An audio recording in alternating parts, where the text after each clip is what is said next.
Hello and welcome to Pluribus Unum's Fireside Chats. Not as good as FDR's, but hey, it's something. As far as I can tell, I don't think there's any form of housekeeping or any updates that I have to say for this episode, so let's get right into the news. First, coming from Panama. Panama has blocked ex-president Martinelli from the election. So for those who don't know, former president of Panama, Ricardo Martinelli, was running for the upcoming presidential election in Panama. And he's been going over a lot of issues in regards to past corruption that happened underneath his tenure. And it has finally reached a head as he has now been sentenced to 10 years in prison, while he has maintained that he intends to fight to remain on the ballot and fight to run in the upcoming election. But he has also fled the country and is seeking asylum in Nicaragua. So he's not really going to be facing any issues. And as of this point, I think the only person that really has a chance of winning is another former president, Omar Torrijos. You might recognize him from like the Pink Tide rankings, but he's running with a center-right party this time, so I don't really know anything about that. But we'll move on to the next story. Speaking of former presidents of Latin American countries having legal trouble, former Honduran president has also been found guilty in his drug trafficking trial. Juan Orlando Hernandez was found guilty Friday of drug trafficking by an American jury after a 2-week trial in Manhattan. The accusations come from Hernandez, who conspired with drug cartels during his tenure as they moved more than 400 tons of cocaine through Honduras towards the United States, while receiving millions of dollars in bribes. This guy was also one of the people who led the charge to get Manuel Zelaya kicked out of office because he was trying to run for multiple terms, then proceeded to run for multiple terms. Not much else I can say on that. Corrupt president in Latin America gets charged with corruption? Never thought I'd see the day. But one foreign policy thing that's gotten a little bit big is this. Sweden has officially joined NATO, ending decades of post-World War II neutrality. Sweden on Thursday formally joined NATO as the 32nd member of the Transatlantic Military Alliance, ending decades of post-World War II neutrality and centuries. I was confused for a second, but centuries of broader non-alignment with major powers as security concerns in Europe have spiked following Russia's 2022 invasion of Ukraine. President Joe Biden congratulated Sweden on its admission and said that it was a sign that Russian President Vladimir Putin's intervention in Ukraine has united rather than divided the alliance. And the fact of the matter is, I'm pretty sure there are a lot of people who have said a lot of things about this. I personally really don't care whether or not Sweden joins or leaves NATO. The only thing I can really say is that Putin really has fucked up his one true intention, because as we all know, Putin's one true intention throughout the entirety of anything that he's done in his lifetime is the abolition of NATO. NATO is the one thing that stands between Vladimir Putin getting more power. Every leader of Russia and the Soviet Union would have wanted NATO gone because that was the one thing that was keeping them from gaining geopolitical power across the world. And despite the fact that if anybody was smart, if anybody in Putin's shoes were smart, they would have just rode out the wave, because pretty soon he would have gotten what he wanted. That's the thing. Like, this is the fucking weirdest thing. Putin literally fucked himself over because he wanted short-term gain. That's why most, if not all, evil authoritarian rulers fail, because they claim, they want a short-term gain when they could have a long-term gain down the line, and Putin has shown this, because he took the short gain of, I will try to take over Ukraine, instead of having the long-term effects of NATO's abolition, because I don't think anybody else has said this, I have said this, but if Putin just sat down and did nothing bad, then NATO would be on its way to be abolished in a couple of years. Because, pay attention to world affairs, there are a lot more politicians and politics and political parties that are rising that have anti-NATO sentiment from both the right and the left.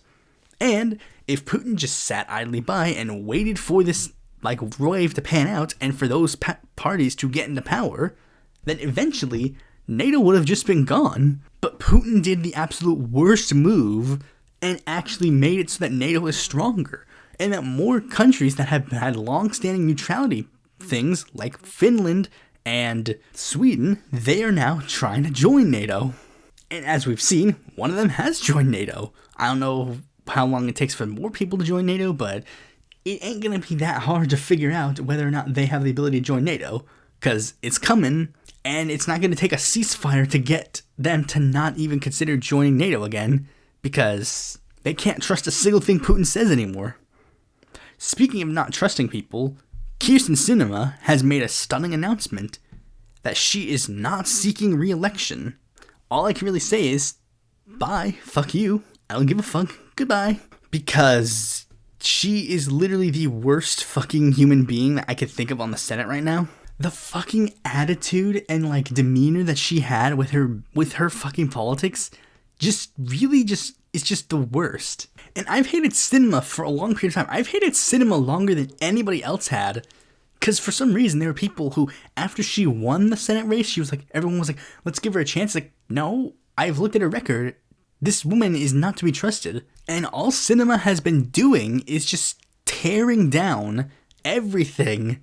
And all for a lot of people are really super confused on like all this, because this makes no sense logistically. Sinema ran for Senate, and this is normally the thing you're supposed to do. You have a long House career, and then you have a long Senate career, and then you die. Or like wait till you're really old. And Sinema was in the prime age, but she could have been in the Senate and whatever for a long period of time. But then her vote record just kept showing like just no one liked her. And the thing is, I think she legitimately tricked herself into thinking that this is the kind of thing people wanted. Because when she voted her way, when she was one member of the House of Representatives, it was barely noticeable. But when you're in the Senate, you have a much larger voice. So now every single small, tiny, weird thing that you do is put into 10 times more scrutiny. And, as we've shown through the entirety of Sinema's Senate career, everybody has been flagging on her every single step of the way, to the point where people are like, wait, what angle is she going for? This makes no sense if she wants to stay in the Senate for a long period of time. And of course, it makes perfect sense when you realize Sinema is just a slut for her corporate overlords. That's what she is. I mean, you can get mad at me for saying it all you want. It's the truth. Because literally everything that she's been doing has shown that is literally the truth. She gave up a cushy, nice, safe blue seat then to decide to run for Senate. Then, when she's in Senate, for some reason, she does these things that make no sense logistically based on the voting base that elected her to Senate in the first place. It makes sense if it was a swing state, which technically Arizona is a swing state, but the problem is, it's a swing state that has a specific trend going in a specific way. It was specifically trending blue for the entirety of her tenure. The fact that she even had a chance to get in the Senate was the proof that something was big, and instead of voting alongside that base, she decides to spit in that base's face. Which, again, makes no sense if you're actually paying attention to how the demographics and how the voting records of the people in the state want you to vote. Then she makes the stunning decision to leave the Democratic Party and become an independent, which is an even bigger spit to any of the people, which it makes no sense, because if she wanted to have this really shitty voting record, staying a Democrat would have been the only way it made sense for her to stay in office, because then she would have had to play people and be like, look, you see, I'm the incumbent. You want the advantage of incumbency, right? But then running as an independent, it makes no sense. And it's it's infuriating, and it makes me vindicated very heavily because of the fact that I had so many Democrats and all these people say we need to support Manchin, we need to support Sinema, we need to do this, we need to do this. Because if we don't support them, then the person who will replace them will get so much worse. And it's just but these guys aren't even going to put the effort to run again. And this is why I don't support these people, because they don't give a fuck about you. Sinema doesn't give a fuck about any of the people that she hurt. Neither does Manchin, which is why they're going to put in all the effort to hurt the people and then not even do the bullshit reasons oh, you see, the reason why we had to do that was so that we could win the next election. I ain't working no more. I think this whole thing of her basically prolonging her announcement to not stay in the Senate was basically her pay pigs not telling her point blank that the money's going to dry up. I bet she literally thought oh yeah, they're just going to fund my next campaign and I'll just breeze on into the election again. And then basically it was up till now they're just like, yeah, Sinema, about that. Since you're an independent, you're not viable anymore. Everybody's already picked out that it's gonna be you versus Ruben versus Kari, and no one likes Kari, no one likes you. Ruben's gonna win. Bye bye. And that's the truth. It's gonna be Ruben versus Kari, and it was gonna be versus Sinema, and turns out no, which has made people figure out that the seat was going to people made, like, due to the fact that Sinema has decided to not run, and the fact that she was allegedly taking votes away from Ruben Gallego. If I remember correctly, there were some pollsters that said that she was taking votes from Kari Lake, but either way, it's like people said that the seat was going to flip either way. It was going to be Kari or Ruben. But now, many people are safely saying that it's a Ruben seat. And yeah, I've basically been saying that this seat has been safe for Gallego for a long period of time. So, yeah. Speaking of races, we're going to be getting into some Super Tuesday results, because Super Tuesday just happened. And we're going to be going over some of the interesting elections that happened in the cycle, and some other interesting news that happened around it. We're not going to be going over all of them. We're just going to be going over the ones that I felt were the most interesting to point out. All right, here we go. First, home state, North Carolina. So, in North Carolina District 8, a man who literally committed massive voter fraud ended up winning the Republican nomination for the seat. And the seat is safe red, so that guy is going to be in the United States Congress. Remember, Mark Harris. I've talked about this news story way early on in my channel's history, but he was a guy who, in the 2018 election, literally committed massive voter fraud to try and win a seat. In fact, he committed voter fraud that literally people claim that the Democrats did in the 2020 general election. He had people who worked on his campaign take write-in ballots, take in mail-in ballots, submit them on behalf of other people to get multiple people to vote for the same person. It was such a blatant thing that election literally had to be voided due to the most blatant, obvious, BS of that race. Okay, anyways, there was also, Mark Walker, who is fighting like hell to get back into Congress, and borderline failing. He's gonna be in a runoff in whatever House seat he's running for, but the fact that he didn't automatically get that seat shows a bit of an issue. And the biggest one being is that he was expecting a Trump endorsement when Trump doesn't like him because he ran against the person that he liked. So, yeah. Okay, so next, for the presidential race, No Preference won 54,000 votes, over 54,000 votes. And this is one thing that I'm going to have to sadly break a few hearts on. A lot of people were cheering for the No Preference vote winning that many votes in North Carolina. But the sad fact of the matter is, that is, I have to be blunt, that this means nothing. I'm sorry, and now, I know some people might hear that and might immediately go oh wait, so what are you trying to say about the Michigan one? No, what happened in North Carolina and what happened in Michigan is completely different. So, and this is one problem that I see a lot of people do. They're basing it off of the percentage that wins. The percentage means nothing. It's the amount of votes that happen. And the last time North Carolina had an incumbent president with a no preference vote, it was Obama. And Obama, the no preference vote, won over 200,000 votes down here. And that was without a concerted effort to get a no preference ballot. And the no preference push that happened in North Carolina happened way too late for it to make any difference. Literally, it had to happen. It happened after the Michigan one, and by that point, early voting had basically been finished in North Carolina. So all that had to happen next was people to vote on election day, and I don't think a lot of the people who were going to do the no preference one would have done election day voting. I mean, sure, I did, but that was because I made my own decision independent from North Carolina DSA or anybody else. And sure, maybe a lot of other North Carolina DSAers, I'm not saying that not everybody, I'm not saying that there isn't a lot of people in that vote that did do it based on Gaza, but, I mean, I'm just saying, not a lot of people did. I'm sorry, I just have to be blunt. Next state, Vermont. The Vermont Progressive Party elected Emma Mulvaney Stanek as mayor of Burlington. She managed to pull through really good. And in the presidential race, Nikki Haley managed to win, which makes sense given the Vermont GOP's noticeably more anti-Trump and I guess technically to a degree leftier stance than the majority of the rest of the GOP. I think literally, didn't the last cycle literally have a guy who was basically a liberal run as a Republican against Becca Balint? I'm pretty sure that happened. He was a guy who literally said that if he won the seat, he wouldn't caucus with the Republicans because they were too far right. Alright, so I guess we'll move on to the next one. Alabama. Really, the only one that the only thing that was interesting is that, remember, they had that one state, like they have that new district in Alabama, and really the only thing I cared about was the fact that James Averhart lost. Literally, that was all I cared about. That piece of shit can rot in a hole for all I care.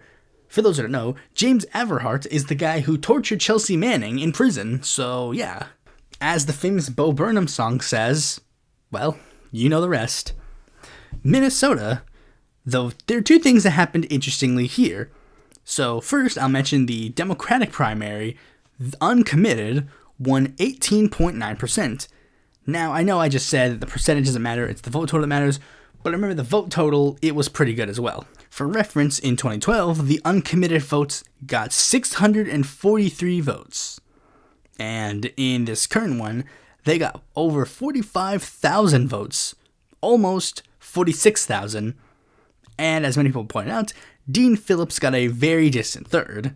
And this one is actually very similar to the one that happened in Michigan, because there was actually a big push for uncommitted ballots, which is also going to give them a huge delegate total. And I'll get to the delegates at the end. But next, I wanted to talk about the Legal Marijuana Now primary, because this one is very interesting. Okay, so first I want to mention this, because I didn't mention this when I first talked about it. Apparently, they submitted one more candidate on the ballot, but not necessarily. They submitted one person to be written in, and that person being Willie Nelson, funnily enough. Now, the first thing I'll mention is this. Remember, Legal Marijuana Party doesn't have that many people who are very primarily active in the party. They only, according to this, only 2,633 people ended up voting. And here is how the vote totals went down. 484 did a write-in. 168 voted for N.J. Wiedemann. 365 voted for Rudy Reyes. 397 voted for Vermin Supreme. And in a shock to me, Dennis Schuler only got 459 votes. And the winner of the primary was Crystal Gable with 760 votes. Now, that is interesting on a number of levels.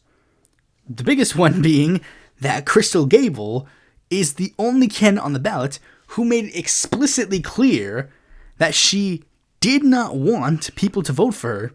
She stated that she was on the ballot because someone put her on the ballot without her consent, and that she would reject she wouldn't run as president, and yet she has just won the nomination.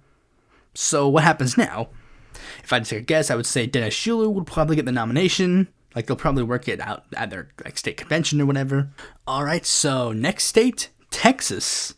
First, I think a lot of people will get mad at me if I don't mention that Roland Gutierrez lost. But fuck that dude, I don't give a fuck about him. He wanted to send troops into Mexico, so fuck him, I don't give a fuck. Pervert Agwan lost. Not gonna lie, after his allegations, very much expected that he was gonna lose. Sheila Jackson Lee managed to win after she basically just weaseled her way back into the race after she lost heavily in the Houston mayoral race. Not that surprising, honestly. And Michelle Vallejo actually won too.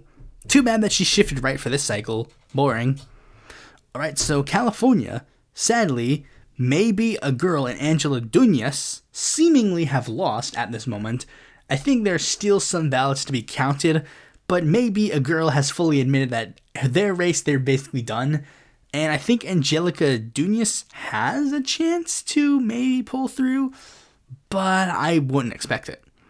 And lastly, biggest loss of the night, Barbara Lee, I 100% blame Marianne Williamson for the fact that Barbara Lee lost, considering we were spending all of our time focusing on a fucking useless presidential bid, even though there was a literal perfect candidate sitting right there for us to use. And again, we ain't gonna be seeing any more wins this cycle. That's the fact. The left is purely on the defensive this cycle. We're only defending the squad and nothing more, and that's a sad fact. There are a lot of people who are trying to say, like, oh, Katie Porter and Barbara Lee should have, like, worked together or something. And there are a lot of people clowning on Katie Porter and Barbara Lee when, like, these guys are clowning on both of these people for the wrong reasons. For starters, we should clown on Katie Porter because she's not a progressive and that everybody should hate her. Like, I mean, that's a fact. Or if you're going to say, no, actually, by all definitions, she is a progressive, it's like, okay, then fine, then fuck her. I don't give a fuck. Progressivism is too right-wing for me. I don't know. Looking at Katie Porter's record, she just sucks. She literally sucks. Every time it's a choice between literal corporate establishment neoliberalism and actual good takes on anything, Porter chooses the establishment. Particularly, 100% in regards to foreign policy. Lee was the only good choice in the Senate race. And I don't have any shame in saying that if you voted for Katie Porter, you are part of the problem. I'm not like that. I'm not like the person that's like, oh, well, we need... No. There's a good choice and there's a bad choice. If Elizabeth Warren had more votes going in than Bernie, I'd be voting Bernie. That's a fact. Bernie's the right choice. Much in the same way in this race, Lee was the right choice. I don't care about your finagling to figure out, oh, well, Porter, she agrees with us a little bit. No. You're in or you're out. I don't give a fuck. There are a lot of people who try to clown on Katie Porter for saying, like, oh, the election was rigged because of the big moneyed interests that were pushing for Schiff and Garvey, when it's like, that's a fact. Don't clown her for that. That's right. She's right. And there are a lot of people who are also trying to clown on Lee because a lot of people have been trying to say, like, Lee's race was purely based on the idea that she would be appointed by Gavin Newsom. When I say fuck you and fuck Gavin Newsom, because Newsom is the one who ruined everything. For those who don't know the entire situation regarding Newsom and this controversy surrounding Lee, I'll give you the full explanation. So here's what happened. It all started when Kamala Harris was selected to be the vice presidential nominee. Many people were stating that if Biden and Kamala ended up winning, what needed to happen was that a woman of color would have had to been chosen by Newsom to fill in the role of her seat, as due to the fact that if Kamala Harris left and then a woman of color was not appointed, then there would have been no black women in the U.S. Senate. And many people floated a couple of names out there, particularly the two most common ones that were floated around were Barbara Lee and Karen Bass. With many people especially floating for Lee, not only due to her closeness to Kamala, but also due to the fact that she had a very ideological, leaning with the Bernie camp. But what ended up happening is that instead, he decided to appoint Alejandro Padilla to be the senator instead. And at first, people were like, okay, well, maybe this wouldn't be that bad. But then Alejandro Padilla made the decision to run for the full term, essentially kicking out any black woman from taking the seat that used to be Kamala's, with many people being a little bit infuriated that they have to wait for Dianne Feinstein to retire. And this was at a point where Dianne Feinstein wasn't really clear on whether or not she was going to retire in the upcoming election. And then things got more complicated when Schiff and Porter then decided to announce they were going to run for the seat, which meant they were essentially going to kick out another black woman from taking the seat. So Lee jumped in to give people that voice for a black woman to potentially become the next senator from California. And there was one more thing that was lumped in with all this controversy around Gavin Newsom. Gavin Newsom stating that if he were to have to appoint a person to succeed Dianne Feinstein, he would appoint an African-American woman. And when Dianne Feinstein passed away, people were like, okay, there's a black woman currently running for Senate. So it makes sense for you to appoint that black woman to fill in the remainder of the term and then have the next election play out.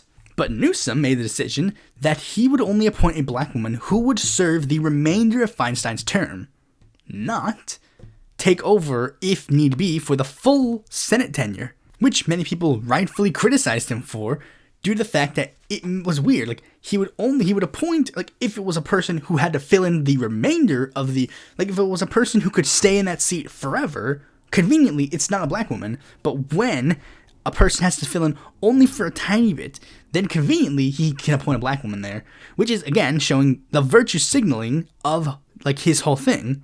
But anyways, this is a bit off of track, so let's move on to the next thing, and this is the biggest upset that happened of the night. American Samoa, where a very much lesser-known candidate named Jason Palmer managed to pull an upset to Joe Biden. Now, many people point out, like, this doesn't mean much, like, because delegate-wise, he is tied with Joe Biden in that area, and there wasn't really that many votes in that race. There were only 91 people who voted in the American Samoa caucus, and 51 voted for Jason Palmer. Now, I've looked briefly at Jason Palmer's website, like, he's basically nothing to be enthused about. I mean, to be like, he's basically like a lot of people have compared him to Michael Bloomberg, because Bloomberg won the American Samoa caucus in 2020, and people have been comparing these two because of the fact that not only did they win that caucus, but also the only reason why they won that caucus was because they spent a ton of money in that state. I say the state, but, like, again, like, the territory. And Palmer even made it. It's a very interesting point because he hasn't even set foot in American Samoa. He campaigned purely digitally and has become the only person to beat an incumbent president since, like, Ted Kennedy in a primary. And Palmer isn't stupid and has decided to transition his campaign to start focusing again on more territories.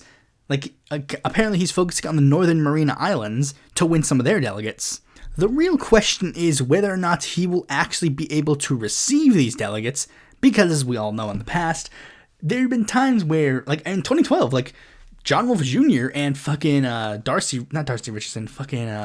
Randall Taylor, like, a couple of people were, like, there were a lot of people who were slated to win delegates. But then when it came time for the convention, it's like, we conveniently forgot your paperwork to get the delegates. Oh, well. But I don't know. Palmer, he's got a lot of money, so maybe he had the time and money to fill in that paperwork. So if you've been paying attention to the delegate count as of yet, currently, of the delegate counts that have been going on thus far, Joe Biden has received 1,855 delegates, estimated. Jason Palmer has received 3 delegates, and Uncommitted has won 20 delegates. Very impressive showing, especially considering there's a good chance that a couple of those uncommitted people are going to be very vocal on the issue of Palestine. And on the Republican side, Donald Trump has received 10,066 delegates, and Nikki Haley has gotten 94 delegates. But there's three more developments that happened afterwards, because Super Tuesday has led to the development of 3 candidates. Cenk Uygur, Dean Phillips, and surprisingly, Nikki Haley have decided to drop out of the race, Phillips being the only person to actually endorse the winning candidate, because Haley made the stunning decision that she will not be endorsing Donald Trump. And people are for some reason surprised that Joe Biden is trying to make a plea to get Nikki Haley supporters to back him, even though that's a pretty obvious strategical move that Biden would do, especially considering basically every single Nikki Haley supporter that has been online has made it very abundantly clear that they would support Biden over Trump. So it's like, it makes sense that he would try to make an appeal to them. I don't like it. I don't like the fact that he's going to do this, but it makes logistical sense. Speaking of logistical sense, why don't we move on to the main topic of this video? This is going to be the second episode where I make a My Problem With on an organization that has already gotten a fully edited, like, main series video. If you remember, I did one on the Green Party. Now I'm doing one on the Peace and Freedom Party. You can check out the fully edited episode of the Peace and Freedom Party. Like, somewhere, it's not the best episode that I've made, but it is a decently good one if you want to, like, learn a little bit about the lore behind the party. But if you're not interested in any of that jazz, I can give you the TLDR. TLDR, the Peace and Freedom Party is a political party formed in the late 1960s to be a vehicle for activists of the New Left, primarily civil rights and anti-Vietnam War activists. The party had a very budding relationship with a lot of left-wing organizations and groups at the time. Due to the fact that the Peace and Freedom Party is primarily focused in California, it had a huge say in their politics. In the 1960s, they were very closely affiliated with the California Black Panther Party. And now it has become a state-level socialist party within the state for people who reject the other parties down there, or for people who do not necessarily have a vehicle for them to go on. Basically, are you a person who is left of center in California and you hate the Democrats and hate the Greens? Then by all means, join the Peace and Freedom Party. Now, what is very odd is that very early on in my lifetime, I considered PFP as one of the parties that I labeled as good, even going so far as to say that if I potentially were to run an office, I would seek their endorsement or try to get their support, or even full on try to run under the party. Now, despite the fact that I have, this is weird, because, that was very early on when I considered myself a social democrat, but now that I'm, consider myself a full-on socialist, now I have ironically drifted away from the party, and, going through their history, you'll kind of understand a little bit of why. First, let's go over some of the problems. The first problem I'm going to go over is one that if the Peace and Freedom Party sees this, they will automatically agree with me. Yep, right there, yep, that's a big one. And that is Roseanne Sherry Barr. Let's get this one out of the way. For those who don't remember, another one of my early episodes, Roseanne Barr, one of the leading, one of the most, top people in, television history at the time, during the 90s, she was a person who decided in 2012 to run for president, due to the fact that she was very closely affiliated with the Occupy movement. Very interesting thing to say in retrospect, but she decided that it would be best for her to run under the Green Party. Then, after losing the nomination to Jill Stein, she decided to make a play for the Peace and Freedom Party nomination, and the Peace and Freedom Party actually gave their nomination to her. And she didn't necessarily do that bad. She got 6th place overall, which was, I don't even think she was on the ballot in that many states. Yeah, ballot access-wise, she only was on the ballot in 3 states and got write-in access in a decent amount more, which could have given her a potential 267 electoral college vote, which would have been just a little before, just a little under, actually being able to win. And she, her nomination was very interesting because the Peace and Freedom Party had a lot of people actively seek the nomination. Stuart Alexander of the Socialist Party, Rocky Anderson, Stephen Durham, Peter, basically people who were all running for other left-wing parties in the race. They decided to try to run for the nomination. The only thing that ended up interesting was the fact that Anderson and the PSL candidate, Peter Lindsay, decided to withdraw their support in order to give their, Peter Lindsay gave her support to Roseanne Barr for the nomination. Rocky Anderson literally just decided to drop out for basically no reason, I guess. I think it was just because it was pretty much writing on the walls that they're going to give their support to Roseanne Barr. And if you know anything about Roseanne Barr's politics nowadays, she's basically just randomly decided to shift to the extreme far right. Now she's a diehard Trump supporter, basically spent her entire career afterwards basically shitting on the left, despite the fact that literally everybody has called her out on the fact that she, literally even Bill Maher called her out on this. It's why the fuck are you supporting Donald Trump? You're a socialist. She literally went on multiple speeches in Occupy saying that the rich should be beheaded in the streets. And I don't think the PSL would be even remotely mad of me calling out the fact that they gave their support to her, and they're yep, we deserve an L for that one. I find it very ironic in a couple of regards. For starters, the PFP. Have I been saying PSL instead of PFP? Well, you'll see why I said that for it. Well, if I did that, you'll see the Freudian slip when I do that. You'll see why I kept doing the Freudian slip. But the PFP, the reason why this is really weird in retrospect is not only due to the fact that the PFP is very much still socialist, and the fact that Roseanne Barr is basically a fascist now, but one of the main reasons why Roseanne Barr has shifted so far to the right is specifically because of Israel. She stated the reason why she went so far to the right, and the same reason why Dave Rubin said that he shifted so far to the right, is because of Israel. They're basically since the left hates Israel, we can't support the left. Very ironic now, considering the PFP has basically been regarded like one of their main ideological tenet points at this point, according to Wikipedia, is anti-Zionism, which is very ironic that they nominated fucking Roseanne Barr. And it's not even like the thing that this happened afterwards. During the cycle, she was very openly in support of Israel, stating that she even wanted to run as Prime Minister of Israel.